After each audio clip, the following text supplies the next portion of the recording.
میں قسم دیتا ہوں کہ تم اس راز کو راز رکھو گے. اگر آپ کو انگلش میں یہ کہنا ہو تو کیسے کہیں گے؟ میرے خیال میں آپ ایسے کہہ سکتے ہیں I swear you to secrecy. آئیے اس ویڈیو میں آج ہم swear کا ڈیٹیلڈ یوز سمجھتے ہیں. swear ایز اے ورب گالی دینے کے لیے یا غلط ورڈز کو یوز کرنے کے لیے بھی ہم یوز کر لیتے ہیں.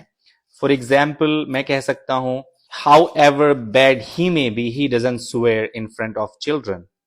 میرا مطلب یہ ہوا کہ وہ کتنا بھی برا ہو لیکن بچوں کے سامنے وہ برے بھلے الفاظ کا یوز نہیں کرتا ہے، ان کے سامنے گالی نہیں دیتا ہے. دوسری مثال دیکھتے ہیں. When I confronted him, he started swearing. مطلب یہ ہوا کہ میں نے جیسے ہی اس کا سامنا کیا وہ گالیوں پہ اتر آیا. سویئر کا ایک مطلب ہوتا ہے قسم کھانا یا آشواسن دینا کہ میں جو کہہ رہا ہوں سچ کہہ رہا ہوں، غلط نہیں کہہ رہا ہوں. For example I swear I don't know anything about it. کبھی کبھی آپ نے یہ بھی سنا ہوگا کہ میں سمویدھان کی شپث لیتا ہوں کہ جو کہوں گا سچ کے علاوہ کچھ نہیں کہوں گا. تو اس سینس میں ہم کہہ سکتے ہیں I swear on the constitution. یا آپ کو ریلیجیس بک پر قسم کھانی ہے تو آپ ایسے بول سکتے ہیں I swear on the Quran اور on the Bible اور on the Gita.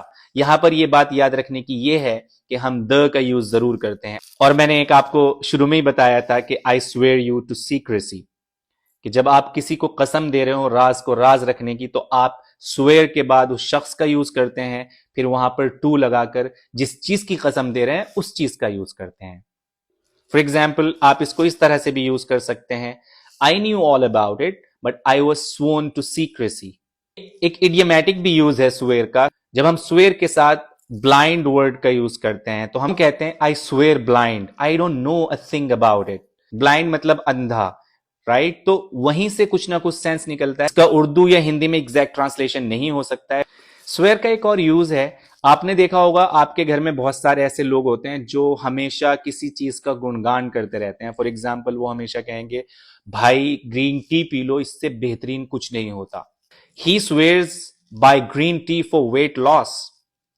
یا میں کہہ سکتا ہوں I swear by this grammar book, it's the best one I have ever used. swear کا ایک مطلب ہوتا ہے شپت دلانا یا حلف اٹھانا یا کسی سے حلف اٹھوانا. تو یہاں پر ہم swear کے ساتھ preposition in کا یوز کرتے ہیں. فار ایگزامپل ہم کہہ سکتے ہیں The new president was sworn in yesterday. The judge swore the witness in before they testified. کچھ swear words بھی ہوتے ہیں جن کو ہم ایک اگلی ویڈیو میں سمجھیں گے.